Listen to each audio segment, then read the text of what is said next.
Carolyn Dube here, and today I'm going to show you how I made this very colorful necklace. Well, this necklace, I have to say, was a lot of fun to make, and there were plenty of oopsies along the way because I am not a jeweler by trade, but the fact that I don't really know exactly what I'm doing with it didn't stop me in the slightest. Well, those rings on the necklace, I didn't hand cut those. Those are a die cut, and this one's from Sizzix, and it's called Rings Asymmetrical. Now, to give my necklace some weight to it, I am actually going to take a piece of cardboard, chipboard kind of stuff, and I'm going to glue the paper on both sides of it. That way, when I die cut it, it's got some strength and sturdiness, because just doing paper, I don't think is going to give it the strength that I want it to. So that's where I'm going to turn to some handy dandy cardboard. And I'm just gluing it onto each side. That way, when I cut my rings on the die cut, it'll have color on both sides, so it won't matter if the necklace sort of moves around and flip-flops as people are wearing it, because there's going to be color and beauty on each side. Now, when I'm all done with this, I am going to go and put a layer of gel medium on top of the image. This is going to seal it because I'm going to be putting a resin on top of this called ice resin, so I want to make sure that my paper is completely sealed for the best look possible.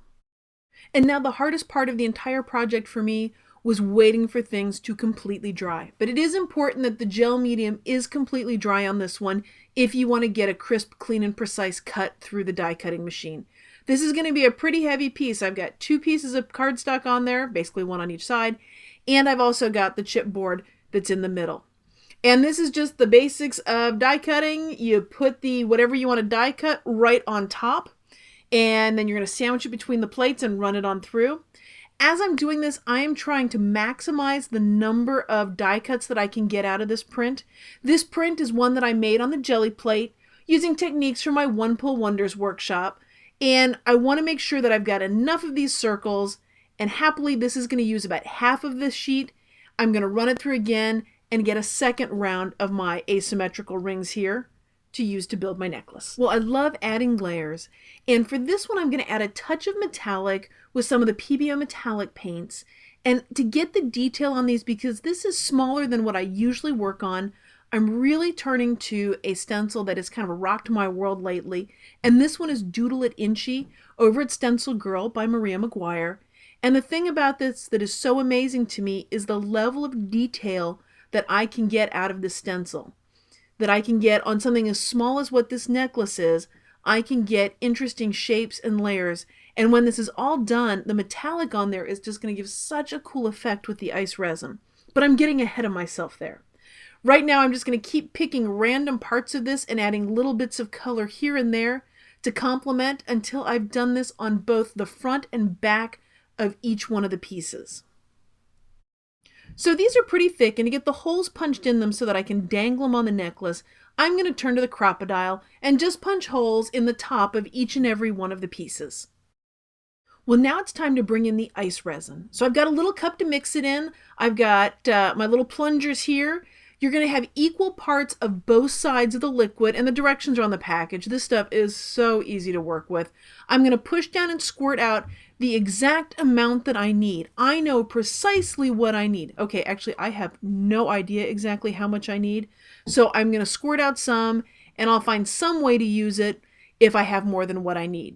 So now it's important to stir up that ice resin. Those 2 parts are there, but unless they are completely mixed together, and I do mean completely, things aren't going to work the way they should, or at least the way I want them to. And as I'm doing this, I'm leaving the video in real time so you get an idea of how long I'm mixing this for. I am trying to make sure I get everything from the bottom. The other thing too is I don't want to mix it like I've got sort of hand spasms, because that'll end up creating a lot more air bubbles in it, and I don't want to deal with air bubbles. So it's kind of this gentle sort of folding it over from the bottom, making sure I've got all of it in there, and I'm mixing it. You can see how it went cloudy and now it seems to be clearer. I have no idea if that's actually the official way to know if it's mixed all the way, so I'm going to keep mixing it a little bit, and that way I'm really sure that it's mixed together. And that fancy popsicle stick that I mixed it with is a great way to drizzle the ice resin onto the surface. The balance here is you want to put enough on there to cover the surface, but not so much that it runs over the edge. So I'm going to put this on here, and I think I've got enough on there, but I can see that it's not going all the way to the edge. So what I'm going to do, because this is, I feel like I'm working so small here, I grabbed a different toothpick that has a little bit finer edge, and that way I can just draw the ice resin right to the edge. That way I'm sure that I've got a nice covering on the entire surface. And I'm going to continue and do this for each and every shape. I'm going to do this on just one side of all of them because this takes about 24 hours to completely dry for me to go on to flip it over and do the other side. While this stuff is drying, by the way, I also recommend that you put something like a shoebox or something over it to keep any kind of dust from falling into it if you have a dusty house. I have a dusty house because I don't clean my house that often, so I'm going to put a shoebox over this to protect it while it's drying. Well, the 24 hours are up. My ice resin dried beautifully. Everything went well, except for one part. You know that hole that I punched in there that'll be so important? Well, the ice resin filled in about half of the holes. Now, that's not ice resin's fault. That's total operator error. Those are the ones where I had just a little too much resin. Okay, a lot too much resin. And so it filled in the hole. Well, guess what? There's a way to fix that. And while I was getting ready to fix this, I noticed a big old oops. That's an outstanding opportunity presenting suddenly. One of the original shapes never had a hole punched in it at all anyway. I can't believe I didn't catch that at all. Well, anyway, all I'm going to do now with the ice resin completely dry on this, I am going to put this back into my crocodile and see if this thing can punch through the resin. And you know what? It's going to. I'm going to line it up carefully. I'm going to give it a thunk. And I am going to have that hole punched in there, and you can see that little piece of resin that it popped out right there on the craft mat. So I'm going to go through and do that to all of them, and I'm going to be able to punch the hole in the one that never had a hole in the first place. So I've mixed up another round of ice resin here. This way I can do the back side of these items. That way it will have a nice, shiny, wonderful glass-like finish on both the front and the back. And same exact process for the front. Now I'm going to do it again on the back. Once I'm all done getting the ice resin on these, I'm going to set them aside to dry for 24 hours again. I'm going to put that shoebox on top of them to keep the dust from getting on them.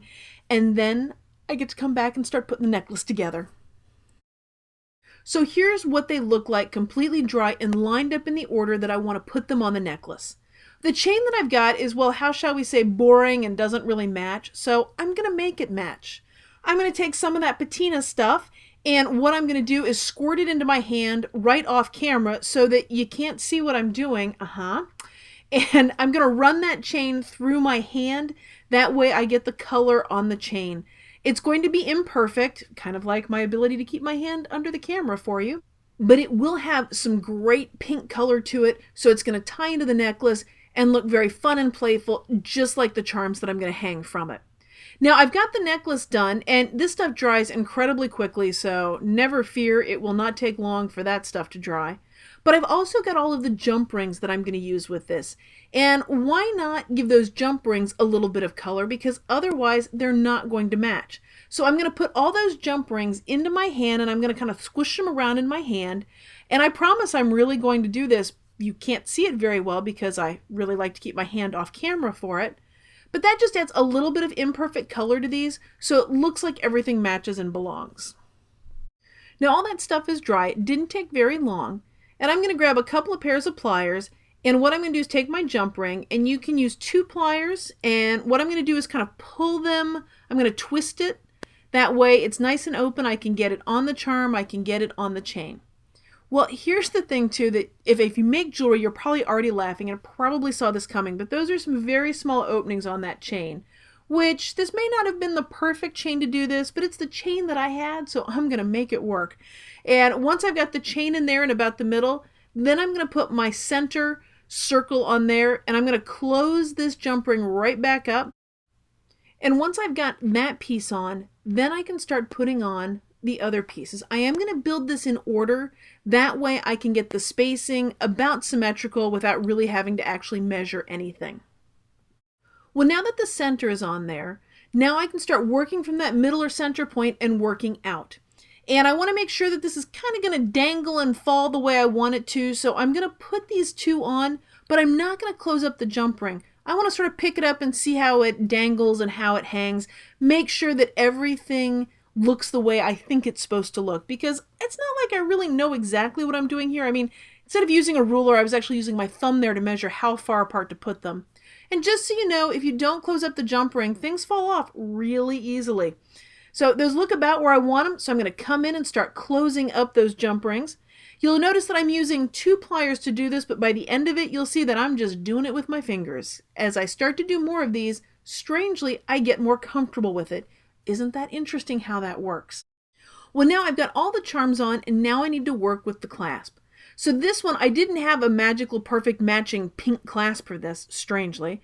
So I'm going to use what I have, and it's more of a silver color. Same concept with the jump rings, open it up, twist it back closed, and now I've got my clasp on there. I'm a big fan of necklaces that have adjustable clasps on them so that you can change the length depending on what look you're going for. So for this, what I'm going to do is take all those extra jump rings that I've already colored pink, and I'm basically going to make a chain out of those that the lobster claw can then pick which one it wants to hook into, and that'll adjust the length of the necklace. While I'm finishing this up, I'll talk a little bit about all the different ways that you can find some more fun.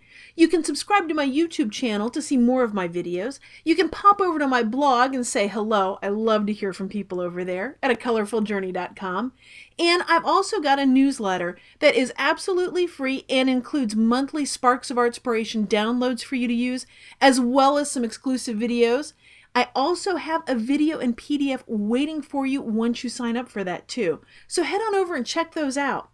Well, I've got the necklace almost finished, but one thing just feels funny to me about it, and that's that silver clasp. So I'm going to come back in with some of that patina for metal, and that's going to allow me to take that clasp from that really noticeable silver to something that isn't nearly as noticeable. While I'm doing this though, I am trying to be very aware to keep it on more of the large flat surfaces of the clasp and not get it into the mechanism or the working parts of it so much, because I don't want to interfere with the clasp working. Thanks again for joining me for some play today. If you've enjoyed this video and you have some friends that you think would enjoy it too, I'd love it if you'd share it with them. Thanks for being a part of this colorful journey.